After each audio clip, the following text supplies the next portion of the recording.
आप ही कोई सुनाओ भगवान का निर्मल यश। तो भगवान की एक ब्रज की लीला सुनाने लगे नारद जी। कैसी लीला? बोले एक गोपी एक डलिया में बहुत सारे फल लेकर के उनको बेचने के लिए जा रही थी।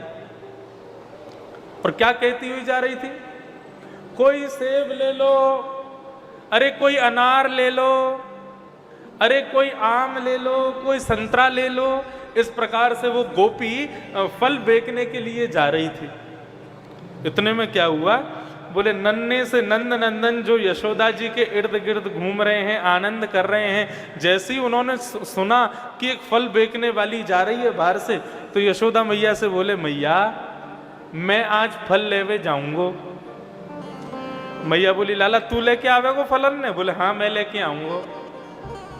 तो फल वाली तो फ्री में देगी ना, फल वाली है तो कछु तो देना पड़ेगा तभी फल देगी। सोई ठाकुर जी दौड़ करके गए और जाकर के मुट्ठी भर के गेहूं लेके आ गए। अब छोटे से कन्हैया, छोटे से हाथ, छोटी सी मुट्ठी में छोटे से गेहूं, और गेहूं लेकर के मैया को दिखाने लगे मैया मैं ना फलवारी की झोली में गेहूं डाल दूंगा तो इनके बदले जितने फल हो गए वो मोकू दे देगी। 3.5 वर्ष के हैं कन्हैया बस। मैया कह रही अच्छा इन गेहूं ते फल लेके आवेगो तू? बोले हाँ मैया चल जा लेके आ। सो ठाकुर जी कूदते कूदते जा रहे हैं, तो हाथ में जो गेहूं लेके जा रहे हैं वो भी उछलते जा रहे हैं, गिरते जा रहे हैं, और ठाकुर जी फल लेने के लिए जा रहे हैं। तभी सामने से फल विक्रय करने वाली वो गोपी जैसे ही ठाकुर जी को आते हुए देखती है, ऐसी त्रिभंगी चाल, टेढ़ी मेढ़ी चाल चलते आ रहे हैं, छोटे छोटे चरण हैं ठाकुर जी के, और यशोदा मैया लाल जी के कमर पर कौंधनी पहनते ना बच्चे, ऐसे ही हमारे ठाकुर जी क्षुद्र घंटिका उसकी कौंधनी पहनते। मतलब कौंधनी में छोटी छोटी घंटी लगी हुई है ठाकुर जी की। क्यों? मैया जब यमुना जल भरने जाती है तो ठाकुर जी पीछे पल्लू पकड़ के चलते हैं, तो जब चलते हैं तो उनकी कौंधनी की छोटी छोटी घंटियां बजती रहती हैं। कभी कोई गोपी कहती है लाला ने कि यहाँ पे आ, तो मैया को पल्लू छोड़ के ठाकुर जी वहां चले जा। मैं फिर मैया ढूंढती डोले मेरो लाला कहाँ चलोगे हो? सो आज मैया ने ठाकुर जी की कौंधनी में छोटी छोटी घंटी लगा दी। जैसे ही ठाकुर जी इधर उधर जाते हैं सोई मैया को पता चल जाती लाला वहां मत जावे यहाँ पे आ। तो इसलिए ठाकुर जी के कमर की वो क्षुद्र घंटिकाएं बज रही हैं, पैरों के छोटे छोटे नूपुर बज रहे हैं, और अपनी मधुर मुस्कान के किलकिलाते हुए नन्हे से नंद नंदन हाथों में गेहूं लेकर के उस फल बेचने वाली के पास आ रहे हैं। वो देख करके मोहित हो गए। ठाकुर जी बोले सुनो। बोले हाँ लाला बोल। मोकू फल चाहिए। फल लेगो? बोले हाँ। अच्छा फल मुफ्त में तो मिलेंगे ना लाला, तू को कछु देना पड़ेगा? बोले हाँ मैं तेरे काज लेके आया हूं कछु। गोपी बोली काल आया है? बोले पहले अपनी झोली आगे कर। जैसे ही गोपी ने झोली आगे करी तो ठाकुर जी ने अपनी मुट्ठी खोली, उसमें एक ही गेहूं बचा था, और डाल के बोले अब या के बदले मोकू फल दे दे। वो गोपी उनकी उस मधुर छवि पर निहाल हो गई। ठाकुर जी के बगल में जो ठाकुर जी फेंटा बांधते हैं उस फेंटे में कुछ फल बांध दिए, ठाकुर जी की धोती में कुछ फल बांध दिए, और उन फलों को बांध करके बोले लाला चलो जा। अब ठाकुर जी जो बिल्कुल सही से वस्त्र पहन के आए थे, अब जगह जगह से फूल गए और जगह जगह संभालते चल रहे हैं, कहीं से आम गिर रहा है, कहीं से सेब गिर रहा है। और इस प्रकार उस छवि को देख करके वो गोपी इतनी निहाल हुई। उसके बाद जब फल विक्रय करने के लिए जैसे ही आगे बढ़ी तो ये नहीं कहती है अरे कोई सेब ले लो, कोई आम ले लो, कोई संतरा ले लो, बस यही कहती है कोई घनश्याम ले लो, कोई नंद नंदन ले लो, कोई कन्हैया ले लो, कोई कृष्ण ले लो, कोई गोपाल ले लो, कोई गोविंद ले लो।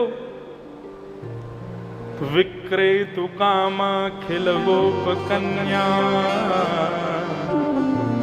नारद जी बोले आनंद आया? व्यास जी बोले बहुत आनंद आया।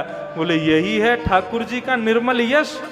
जब तक इसका गुणगान नहीं करोगे तब तक आपके मन को शांति नहीं मिलेगी।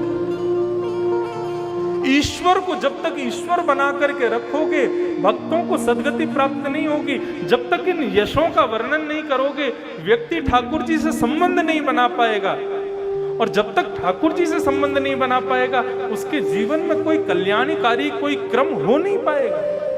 इसलिए वेदव्यास जी यशो भगवतो मलम, ठाकुर जी का निर्मल यश लिखो, निर्मल गुणगान करो। देश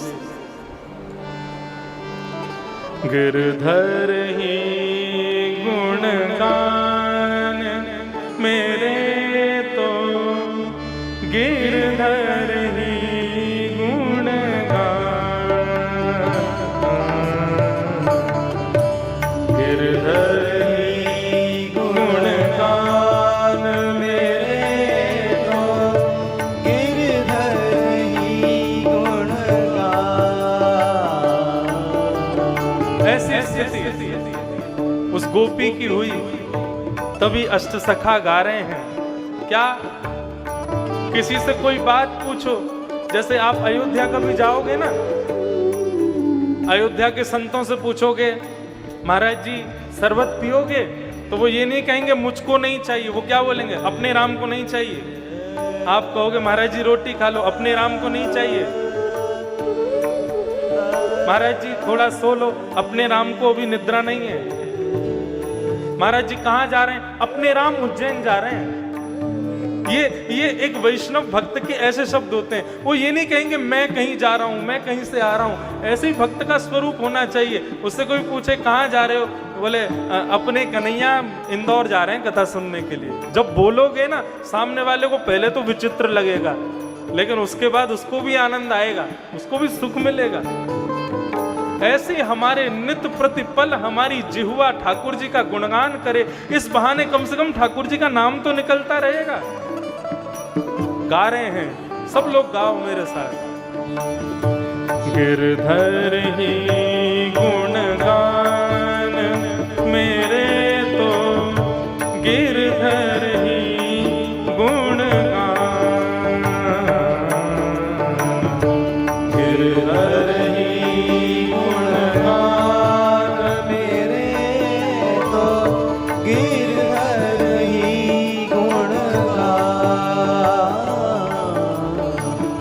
गिरधर ही गुणगान मेरे तो गिरधर ही गुणगान, गिरधर ही गुणगान मेरे तो गिरधर ही गुणगान। गिरधर ही मेरो साचो प्रियतम, गिरधर ही मेरो साचो प्रियतम। गिरधर ही मेरो साचो प्रियतम, गिरधर ही मेरो साचो प्रियतम। गिरधर ही मेरो साचो प्रियतम, गिरधर ही मेरो साचो प्रियतम। देखत रूप लुभान,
जहाँ बिठावे उत ही